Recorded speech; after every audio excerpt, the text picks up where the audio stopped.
Aimables téléspectateurs de la FM Télévision, on se retrouve dans le cadre de votre émission FM Entretien où nous allons évoquer le mois de la femme, le mois de mars, mois consacré à la femme, aux droits de femmes. Nous allons essayer de voir comment est-ce que ce mois s'est vu en République démocratique du Congo. C'est vrai que plusieurs femmes en République démocratique du Congo résument ce mois ou la date du 8 mars comme une journée de port de pagne.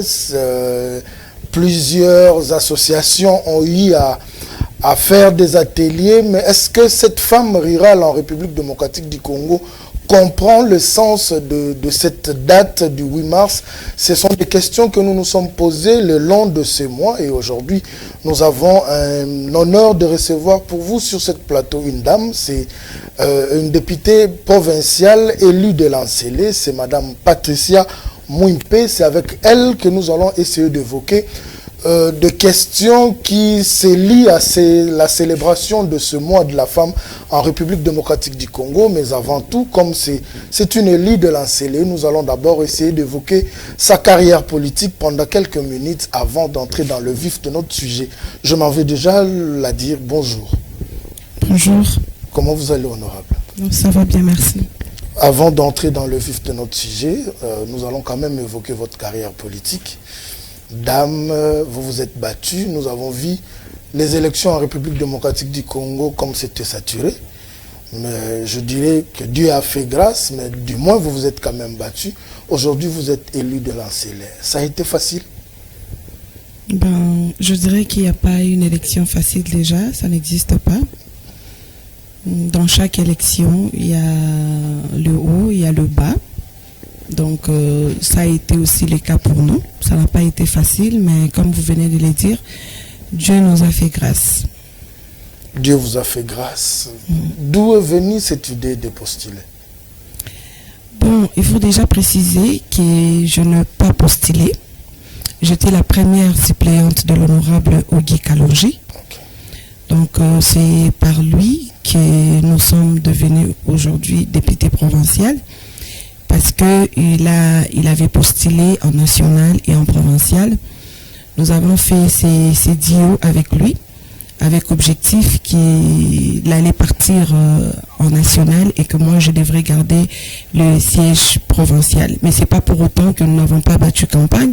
Nous avons battu campagne, nous sommes comportés comme candidates pour non seulement accompagner l'honorable Guy Kalonji, mais c'était une façon aussi de les soutenir, parce qu'il n'était pas question de l'accompagner tout simplement, mais il était question de soutenir ces élections, parce que nous savions qu'à la fin, c'est moi qui devrais occuper le siège provincial. Quand je suis certaines de vos vidéos, vos descentes, on vous appelle, il y a un nom qui vient souvent, Mwinda Yansele. D'où est venu ce nom? Bon, je dirais que ces noms, c'est un peu des deux côtés. Déjà, ça a commencé avec mes collègues députés et aussi avec ma base de Lancélé. Donc, c'est pas seulement ma base de Lancélé qui m'appelle Mwinda Yansele ou encore Lumière de Lancélé. Mes collègues députés ont commencé par m'appeler la Lumière de l'APK. Donc, ou encore... Cela va de par votre teinture ou non, je ne sais pas. C'est par rapport à ce que vous faites sur le terrain? Bon, je ne sais pas. Peut-être que moi, je n'ai pas pris ça vraiment dans le cadre de ma teinture. J'ai pris ça beaucoup plus dans ce que j'apporte lorsque je suis avec les gens. En fait, je me suis dit que j'apporte la lumière par ma façon de me comporter, par ma façon de mettre les autres à l'aise, par ma façon de travailler, par ma façon de voir les choses. Donc je pense que d'une manière ou d'une autre, mon comportement apporte la lumière dans le vie des autres, mais sans que je ne les sache. Et du coup, ils ont décidé de m'appeler Lumière. Lumière. Oui. Une dernière question de curiosité. D'accord. Quelle relation avez-vous avec l'apôtre Augustin Mouimpe? C'est mon père. Ah, voilà. Merci beaucoup. Les gens portent beaucoup de confusion, mais c'est mon père. Contrairement à ce que les gens pensent. Contrairement à ce que les gens pensent. Oui. C'est la vérité que je voulais savoir. Je pense que les téléspectateurs qui nous suivent ont quand même eu la réponse parce que plusieurs personnes m'ont posé cette question. Merci beaucoup pour cette brève historique de votre vie. Et nous rentrons dans le vif de notre sujet. Le mois de mars, mois dédié à la femme. Quand vous-même vous regardez la femme congolaise, aujourd'hui oui, mais son comportement surtout au mois de mars. Quelle lecture vous faites de la femme congolaise en ce mois de mars? Bon, je parlerai de la part de responsabilité de la femme congolaise et je parlerai de la part de responsabilité du gouvernement. Parce que la femme congolaise se comporte comme telle parce qu'elle n'a pas été suffisamment informée sur réellement les objectifs à atteindre durant le mois de mars, par exemple, ou en date du 8 mars, par exemple. Parce que lorsqu'on n'est pas informé, on se comporte chacun à sa manière. Donc, pour la part, je vais commencer avec le gouvernement congolais. Oui. Je crois que le gouvernement congolais devrait, au mois de mars, ça devrait être pour moi un mois consacré à l'information, à la formation de la femme. Ok. Parce que lorsqu'on a l'information, lorsqu'on est formé pour quelque chose, on prend conscience. La femme congolaise n'a pas encore pris conscience de cette journée, la journée de la femme, la journée du 8 mars, ou encore le mois de la femme tout entier. Elles n'ont pas encore pris conscience parce que justement, on ne les a pas suffisamment informées. Aujourd'hui, la femme congolaise considère la date du 8 mars comme une date de célébration. Des célébrations, effectivement. Alors que c'est une date d'une lutte et non d'une célébration. On célèbre lorsque nous avons déjà atteint un objectif. Effectivement. Alors que jusqu'ici, en RDC, l'objectif parité, par exemple, n'est pas encore atteint. Objectif autonomisation de la femme n'est pas encore atteint. Je ne vois pas pourquoi on la célèbre, cette journée. Donc je dirais que notre gouvernement devait miser beaucoup plus sur l'information et la formation de droits de la femme. Parce que la femme congolaise ne connaît pas encore ce droit et je ne vois pas pourquoi elle célèbre. Mais à ce jour, la date du 8 mars se résume par le port de pagne. Le soir, on retrouve le terrasse, bistrot, dancing plein avec des femmes habillées en pagne. Est-ce qu'aujourd'hui, c'est, comme vous venez de le dire, est-ce qu'on doit se limiter dans cette logique-là de port de pagne? Est-ce que d'abord, pour commémorer cette date, il faudra seulement se limiter par le port de pagne?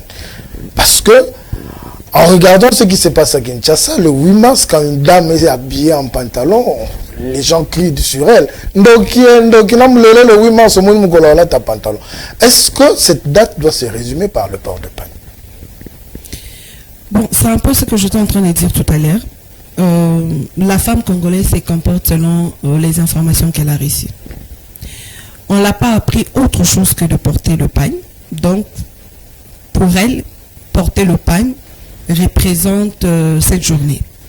Alors que, en ce que je sache, de janvier à décembre, les femmes portent le pagne.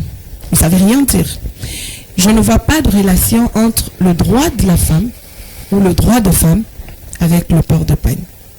Je ne vois pas. Parce que ça se passe beaucoup plus en Afrique. Alors que cette journée, c'est une journée internationale.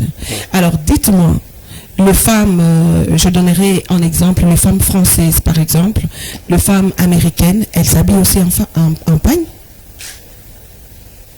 Je ne vois pas. Elles ne s'habillent pas en pagne. Pourtant, elles luttent pour le droit de femme. Peu importe comment elles s'habillent. Selon vous, comment les femmes congolaises devront-elles s'imprégner de cette date? Parce que vous dites qu'il faudra lutter, continuer à lutter, mais à ce jour, en voyant ce qui se passe en République démocratique du Congo, cette lutte-là n'a pas encore pris son corps chez toutes les femmes. C'est vrai que c'est une classe de femmes qui tentent de réfléchir. Selon vous, en tant que femme, qu'est-ce qu'il faudra mettre en place pour que cette lutte devienne effective? Il faut beaucoup plus miser sur la formation, sur les ateliers, sur le monitoring, par exemple. Donc les femmes, on devrait, par exemple, le gouvernement devrait plus organiser des journées de réflexion, des journées de formation, des journées d'ateliers durant tout le mois de la femme, où on enseigne à la femme congolaise quels sont ses droits. Qu'elle comprenne ce droit. C'est lorsqu'on comprend ce droit qu'on le défend. Parce que si on ne connaît même pas ce droit, comment est-ce qu'on va le défendre? C'est pas possible. Donc cette journée ne devrait pas se limiter à rassembler, par exemple, je vois d'autres leaders politiques, femmes, qui rassemblent les femmes dans des stades ou dans des salles pour leur un petit peu parler et à la fin distribuer des pagnes et tout. Mais moi, je peux dire que 90% de ces femmes qui se déplacent pour venir répondre à ces invitations des leaders politiques, souvent, elles viennent spécialement parce qu'elles savent qu'à la fin, elles vont recevoir le pagne. Parce qu'elles savent qu'à la fin, il y aura une réception où elles vont manger et puis on va leur donner le pagne, on va leur donner une petite enveloppe. Voilà, elles viennent pour ça. Elles ne viennent pas pour écouter ce que ces leaders viennent exactement leur dire. Donc, il faut former la femme, pas seulement en un jour qui est la journée du 8 mars, mais il faut former la femme en continu pendant le mois de la femme, du début jusqu'à la fin. Organiser plus d'ateliers, plus des échanges, de débats, de conférences avec les femmes pour leur faire comprendre les droits de femmes et comment ces droits doivent être respectés dans notre pays. Vous avez évoqué la part de la femme et la part du gouvernement, mais nous fréquentons nos divers quartiers. Il y a une maman qui m'a dit, côté ya moi si na Congo batikala kaka en français. Je l'ai dit avec ces mots. Batikala kaka en français. Ba maman basala abilanga. Comment est-ce que ça je vois la part de l'État. Apparemment ce que je veux dire par les dires de cette maman, la sensibilisation ou les ateliers restent dans le milieu IP. Donc député provincial, c'est vrai. Qu'est-ce que le gouvernement doit faire effectivement pour toucher les coins et les recoins de la République? Parce que ceux qui vivent à Aru, ceux qui vivent dans le bas-fleuve, ce sont aussi des femmes qui doivent, s'il y a formation, en bénéficier aussi. Qu'est-ce que doit faire le gouvernement à ce stade-là? Bon, moi je pense que dans chaque entité, il y a des structures. Par exemple, des organismes internationaux ou peut-être des structures gouvernementales qui existent dans chaque entité, en tout cas, il y en a. Je prendrai le cas de Kinshasa. Kinshasa a plusieurs communes. S'il y a une formation organisée, par exemple, en Ngaliema, on ne va pas forcément, ça peut se faire, mais on ne va pas forcément faire déplacer, par exemple, le maman de l'Antsélé, le maman marchand de l'Antsélé, pour aller suivre une formation en Ngaliema, alors qu'il y a possibilité d'organiser une formation dans la commune de l'Antsélé pour faire bénéficier aux mamans de l'Antsélé aussi de cette formation. Donc, la formation peut être catégorisée. Okay. On peut avoir une formation, par exemple, des étudiantes, une formation, par exemple, de femmes entreprenantes. On peut avoir des formations de mamans, de femmes maraîchères. On peut avoir de formations. En fait, ça peut être catégorisé. Du coup, la formation serait adaptée par rapport aux personnes qui sont en face de nous. Dans vos dires, vous avez évoqué la parité, vous avez évoqué l'autonomisation de la femme. Si je fais un pas en arrière, quand la célébration du mois de la femme ou du 8 mars a pris de l'envol, c'était pendant la période où on évoquait la parité entre hommes et femmes en République démocratique du Congo. Et moi, je me dis deux fois, cette parité a été mal comprise. Aujourd'hui, ça détruit certains foyers. Et quittant la parité, aujourd'hui, on nous parle de l'autonomisation de la femme, qui, selon moi aussi, est très mal compris. Parce que la femme autonome, qui ne sait pas rester femme, s'est dit, bon, Nami Koki. Je le dis en lingala, comment ça s'est dit. Nami Koki, et le reste est à lingaïté. Partons de cette période où on prenait la parité, et aujourd'hui où on prend l'autonomisation de la femme. S'il faille que vous puissiez faire une analyse sur le plan comportemental de la femme, que diriez-vous? Bon, je dirais qu'on va commencer par la parité, parce qu'on a commencé par là. Moi, je dirais que la guerre face à la parité n'a pas encore été gagnée.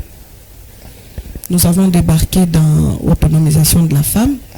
Bon, on accepte, mais je pense que déjà, la lutte qu'on avait pour la parité n'a pas été... Aujourd'hui, je ne peux pas dire que cette lutte a atteint son objectif. Qu'est-ce qu'il faut faire? Je vous prends juste au mot. Qu'est-ce qu'il faut faire pour que vous puissiez l'emporter haut la main? Parce que vous avez dit la bataille n'a pas encore été gagnée. Oui, exactement. Pourquoi? Parce qu'aujourd'hui, dans les institutions de l'État, par exemple, dans les entreprises privées, au Parlement, dans le gouvernement, c'est quoi la représentativité des femmes aujourd'hui? C'est quoi le pourcentage? Avec le chef de l'État, du moins, le pourcentage a quand même pris de l'envol. Exactement. Nous remercions le chef de l'État, Félix Antoine Tshisekedi, pour ça. Mais il y a encore une lutte à faire. On doit continuer. Et parlant des foyers détruits à cause de cette révolution concernant la parité et l'autonomisation de la femme, moi je dirais qu'il y a incompréhension. Il y a incompréhension entre... en fait, l'incompréhension du côté homme, tout comme du côté femme. Parce que lorsqu'on a abordé cette façon de voir en RDC, l'homme s'est senti menacé par la venue en vitesse de la femme. Comment ça? Oui, exactement. Il y a des hommes, lorsqu'une femme réclame l'égalité, l'homme pense qu'elle ne devrait pas. Non, réclamer, la manière aussi doit suivre. Non, on n'en est pas encore là. On n'en est pas encore là. Okay. En fait, et puis je dis, c'est pas tous les hommes. Hein. Il y a certains hommes tellement civilisés qui comprennent tout de suite, mais il y a des hommes qui pensent que la femme veut entrer en guerre contre les hommes. Alors que ce n'est pas ça. Ce n'est pas ça. L'homme devrait considérer la femme comme une alliée et non comme une adversaire. Parce que ce n'est pas ça l'objectif. L'objectif, c'est de se mettre ensemble, de lutter ensemble pour... voilà, c'est juste une complémentarité. Ce n'est pas vraiment un bras de fer. Effectivement. Exactement. Mais il y a beaucoup d'hommes qui considèrent que cette façon de voir les choses, c'est un bras de fer. Et du côté femme aussi, il y a des femmes qui n'ont pas très bien compris. Et vous n'allez pas dans une lutte contre l'homme, mais vous allez dans une lutte pour vos droits. Alors qu'il y a des femmes qui se sont engagées dans une lutte contre les hommes. Pour dire, à la parité, il faut tous à la wana. Non, ce n'est pas une imposition. En fait, tu t'es créé une place dans une société. Mais tu ne viens pas pour chasser ceux qui sont déjà dans cette société. Donc, c'est ça. Madame Patricia veut dire, les us et coutumes congolaises, il faut jeter en pâture. Non, pas du tout. On n'a pas demandé de jeter quoi que ce soit. On a juste besoin de revoir un peu notre façon de faire, un peu moderniser notre façon de faire. Je donne un exemple. Jadis, on disait les garçons à l'école et les filles à la maison. Aujourd'hui, voulez-vous qu'on puisse continuer à dire que les garçons devraient être à l'école? Là, je ne suis pas d'accord. Une mauvaise perception. Exactement. Mais vous avez juste... En fait, là où le bas blesse, cette parité qu'on peut exercer dans une entreprise, dans des institutions, vous venez d'évoquer les cas de femmes qui ont mal compris, mais qui le ramènent à la maison. C'est là où le bas blesse. Oui, ramener ça à la maison, je ne vois pas bon. Je donne un exemple. La femme congolaise va dire à son mari, par exemple, écoute, lève-toi le matin, mets pour moi de l'eau, je vais aller me laver, fais pour moi les petits déjeuners, arrange la maison, arrange les enfants, amène-les à l'école, et moi je me repose parce que c'est la parité. Non, ça, je pense que c'est un peu dépasser des limites et ne pas comprendre le concept. C'est un peu, voilà, dépasser les limites. En fait, dans un couple ou dans un foyer, moi, je pense qu'on doit être dans une phase de complémentarité. Pas dans « moi, je suis, toi, tu es ». Non, je pense que ce n'est pas ça l'objectif.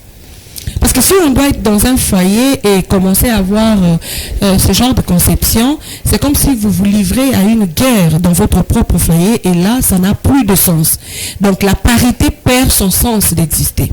Ce n'est pas ça que j'encourage. Mais j'encourage tout simplement que l'homme donne la place qu'il faut à sa femme et que la femme aussi donne la place qu'il faut à son homme. Pour ne parler que du foyer, mais sur le plan professionnel ou sur le plan, c'est juste que vous êtes homme, je suis une femme, nous sommes collègues de travail, j'ai le droit d'être traité de la même façon que vous êtes traité. Il ne faudrait pas qu'on puisse marginaliser quand il s'agit de la femme. Par exemple, lorsqu'il s'agit, on a travaillé, on a le même poste, par exemple, on a le même poste, on assume la même fonction, sans distinction. On fait le même travail, mais on arrive à la fin, vous vous êtes payé mieux et moi je suis payé pas bien parce que je suis une femme. Ça, c'est ce qui n'est pas tolérable parce que j'ai le droit d'avoir le salaire égal. Vous ne pouvez pas avoir plus parce que vous êtes un homme, on sous-entend que vous avez plus dépensé les énergies que moi alors qu'on fait le même travail. Non, ça doit être respecté. La femme doit être respectée dans ce droit. Elle a travaillé, elle mérite le même salaire que l'homme en face de lui. Je veux prendre ça en parenthèse, cette discrimination. Cette discrimination ne vient pas de la femme elle-même qui se sous-estime. Vous avez évoqué les cas de membres du gouvernement, de femmes dans le gouvernement. Aujourd'hui, nous savons comment est-ce que la politique fonctionne en République démocratique du Congo. Il faut être membre d'un regroupement politique, d'un parti politique pour exercer des fonctions. Mais les femmes, oui, vous peut-être vous en faites l'exception, les femmes elles-mêmes ont, je dirais, ont cette crainte d'adhérer dans des partis politiques, être au front. Nous avons vu ça, j'ai accompagné plusieurs candidats lors des élections. Vous verrez les femmes elles-mêmes se sous-estimer. Mais les femmes elles-mêmes acceptent de soutenir les hommes. Est-ce que ce n'est pas cet égo entre femmes qui fait que jusqu'à ce jour, la femme congolaise, l'homme congolais n'arrive pas à mettre la femme congolaise à la place de choix? Bon, je dirais que, vous savez, moi je pense que ce n'est même pas l'homme congolais qui doit décider de la place qu'il doit donner à la femme. Honorable Patricia, que diriez-vous de ces femmes qui ne s'acceptent pas? Parce que nous l'avions vu pendant les élections, de femmes qui acceptaient d'aller élire des hommes au détriment des femmes, alors qu'aujourd'hui, les femmes sont censées aussi se soutenir. Ces égos entre femmes, n'est-ce pas ce qui est à la base peut-être de ce que la femme congolaise est en train de rechercher jusqu'à ce jour qu'elle n'a pas trouvé? Je pense que la femme congolaise devrait beaucoup plus soutenir la femme comme elle. Il y a toujours une solidarité entre femmes. Mais seulement, souvent, on ne la met pas en valeur. Parce que je crois pour moi qu'il y a un déficit communicationnel entre femmes. On ne communique pas assez. On ne montre pas à la femme que booster, soutenir, accompagner une autre femme comme soi, c'est mettre elle-même en valeur, en fait. La femme congolaise pense que lorsqu'elle soutient une autre femme, elle se met, elle, en écart. Ah, bon, pour soutenir Kakaye, pour Anine Kakaye. Donc voilà. Elle pense qu'en soutenant l'autre, elle s'écarte de la scène. Alors qu'en réalité, lorsqu'une femme soutient une autre femme, cette femme-là se met en lumière en même temps. Et c'est ce que les femmes congolaises devraient savoir. Que lorsque je soutiens une femme comme moi, je suis en train, par moi et par l'autre, je suis en train d'élever la dignité de la femme congolaise. Donc faisons-le ensemble pour un objectif d'ensemble. Alors que la femme congolaise pense que la femme devrait être piétinée. En fait, tous en l'émoko. Son dans la il n'y a pas fort dans la bon, mutu moko tatombola mutu mieux vaut mi bali batombola mutu au lieu que moi si atombola mutu, alors que ça n'a pas de sens. On va continuer à mettre en valeur les hommes tout en rabaissant la femme. Pendant ces mois de mars, quel a été votre discours à votre base? Parce que en regardant vos vidéos, il y a plus de femmes qui viennent vers vous, Mouinda Yansele. D'abord le secret, mais quel a été votre discours? Je le dis parce que nous sommes pratiquement 2 ou 3 jours de la clôture du mois de mars. Quel a été votre discours à ces femmes de votre base? Bon, moi, je dirais que je n'ai peut-être pas fait ce que d'autres personnes ont fait ou d'autres élus ont fait. Et je ne condamne pas non plus ce que les autres élus ont fait. Je ne juge pas non plus. Chacun a sa façon de faire. Moi, je ne peux pas partager de pain aux femmes, déjà, il faut le savoir. Je ne l'ai pas fait parce que je pense que la vie d'une femme congolaise ne doit pas se résumer en pain. Oui. Pas forcément. Pas forcément, oui. Et c'est pour cette raison que moi je n'ai pas partagé de pain aux femmes de ma circonscription. Par contre, au quotidien, je partage des messages forts avec ces femmes, des messages beaucoup plus de réveil, de prise de conscience aussi. On a confiance en nous, on prend conscience de ce que nous valons réellement, parce que la société n'a fait que nous dire qu'on ne valait pas mieux que les hommes, et la femme congolaise a fini par croire à ce message-là, et c'est même pour cette raison que les femmes sont réservées de, par exemple, comme vous venez de le dire tout à l'heure, de se présenter aux élections, d'assumer de grandes fonctions, surtout dans des partis politiques. Voilà. Politique Bilo-Ambali. Voilà, c'est ce qu'on les a fait croire.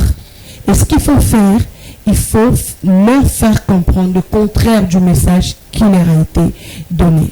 Donc, faire en sorte que la femme congolaise prenne confiance en elle-même, qu'elle ait confiance en elle-même. Parce que on ne peut rien faire si on n'a pas confiance en soi. Ça, c'est déjà un problème. Parce que si on se sous-estime, on pense qu'on ne fera pas mieux qu'un homme, on ne peut pas oser.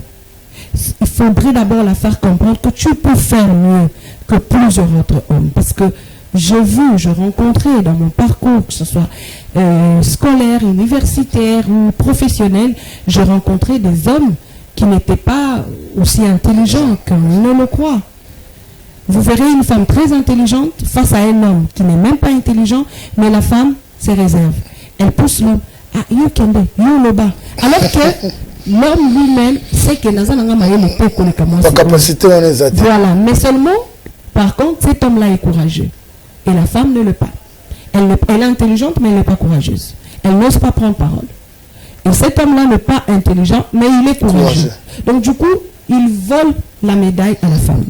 Donc ce que moi je fais, c'est de motiver la femme, de faire comprendre l'importance de l'implication totale de la femme dans une société, dans notre pays. Pour le développement de notre pays, nous avons besoin d'une participation massive de femmes. Et c'est ce que moi, je ne fais que faire. Et je n'ai pas seulement besoin du mois de la femme pour le faire. Je le fais au quotidien parce que je discute beaucoup avec les femmes. Parfois, j'organise des conférences avec des femmes pour faire comprendre à la femme congolaise son importance dans une société. Je n'ai pas forcément besoin du mois de la femme pour le faire parce que je crois que informer, former cette femme congolaise, ce n'est pas une question d'un mois, une question d'un seul jour, mais c'est une question de le faire en continu pour faire comprendre à la femme congolaise et pour lui donner, voilà, lui mettre, la booster un peu. Elle a toutes les compétences qu'il faut, hein, la femme congolaise. Il y a des femmes très intelligentes, voilà, très intelligentes, très compétentes, mais seulement elles ont juste besoin d'un coup de pouce. Nous allons petit à petit vers la fin de notre entretien, mais je ne me permettrai pas de boucler cette émission sans que nous puissions parler de la situation sécuritaire à l'Est. La femme congolaise, celle qui vit dans la partie Est de la République démocratique du Congo, c'est la première cible même de ces atrocités qui sévissent. C'est vrai que c'est la population, mais la première cible, c'est la femme congolaise. En cette période que la République démocratique du Congo traverse ces turbulences, ces atrocités, le comportement de la femme devait être comment? Elle devrait être courageuse, parce que je sais que cette situation n'est pas facile, surtout les femmes congolaises se trouvant à l'est du pays. Elle devrait être courageuse. Ça demande beaucoup de courage pour affronter cette situation. Il y a beaucoup de femmes qui souffrent énormément de cette situation parce que la femme, c'est celle qui est appelée à garder, à protéger. Imaginez un peu une femme avec 5 enfants et qui se retrouve dans une situation où elle doit fuir parce que la guerre est en train d'abattre dans son village ou dans son quartier, par exemple. Elle doit fuir avec 5 enfants. Sachant que le cœur de la femme est attaché à ses enfants, elle ne peut pas fuir et abandonner ses enfants. Ça, c'est vrai. Donc ça demande beaucoup de courage pour en même temps penser à sa sécurité et penser aussi à la sécurité des autres qui sont ses enfants ou son mari. C'est trop difficile. C'est trop difficile. Je suis de cœur avec eux. Je dis souvent, en dehors du front politique, du front militaire, du front diplomatique que nous pouvons avoir, il faudrait aussi penser à aller au front spirituel, qui est recourir à la prière. Moi, je suis chrétienne, je pense que Dieu est capable de tout faire. Le monde entier peut décider que les choses soient autrement, mais Dieu peut faire en sorte que les choses se fassent selon sa volonté. Personne n'est au-dessus de Dieu.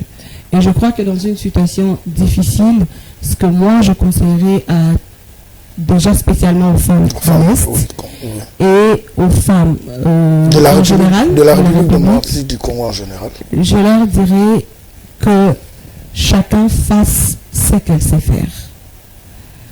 Si tu es dans l'armée par exemple, une femme congolaise mais qui a accepté d'aller se battre pour le pays, qu'elle ne baisse pas le bras, qu'elle se batte pour notre pays à tous.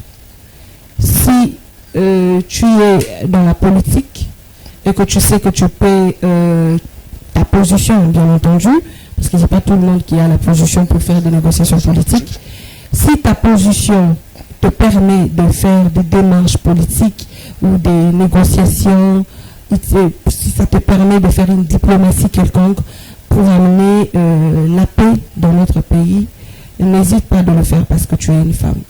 Tu peux le faire, tu peux hausser ta voix et ta voix peut être entendue. Pour des femmes qui sont chrétiennes et qui prient, allez-y, renfermez-vous, créez des moments de prière avec Dieu pour faire revenir la paix dans notre pays, parce que nous avons besoin des efforts de tout un chacun. Ce n'est pas une question à laisser tout simplement au chef de l'État seul gérer, mais c'est une question où chaque Congolais devrait prendre conscience de la situation et s'y mettre pour que la paix règne dans notre pays et une paix durable. Je sens que vous avez parlé avec votre cœur, mais avant de terminer, qu'est-ce qui est prévu au ACR c'est quand même votre famille politique. Voilà. À tout seigneur, à tout honneur. C'est quand même votre parti politique. On ne peut pas terminer cet entretien sans parler de ACR. Bien sûr, je profite d'ailleurs pour saluer mon président, l'honorable Eliezer També Pochi. Qu'est-ce qui est prévu pendant cette période de turbulence, pendant cette période où la République démocratique du Congo est touchée à gauche, touchée à droite? Qu'est-ce qui est prévu au ACR par rapport à la situation que nous traversons? Et de même, pour conclure, s'il y a quelque chose que vous n'avez pas pu dire, parce qu'une question n'a pas été posée, vous avez la caméra devant vous, vous vous adressez aux Congolais. Ok. Je dirais que dans ACR est au front, chacun à sa manière.